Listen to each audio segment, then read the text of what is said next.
Dito ako ngayon sa libingan ng tatay ko. Mag-isa akong dumalaw sa kanya.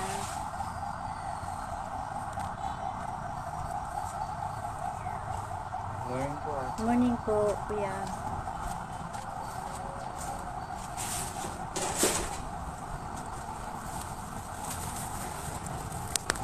Gusto kong kausapin ang tatay ko kahit na.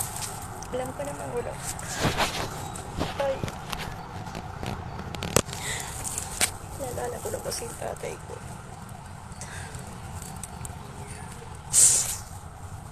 Namimiss ko na kasi yung tatay ko. Kahit nung saan ko.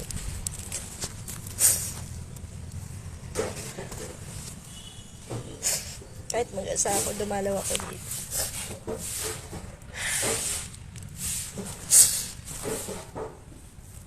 Wala akong kasama tay.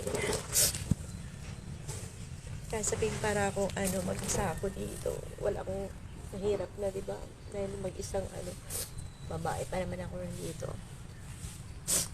Nag-inquire tuloy ako. Paano siya ililipat. Ayan, babalikan ko daw next year.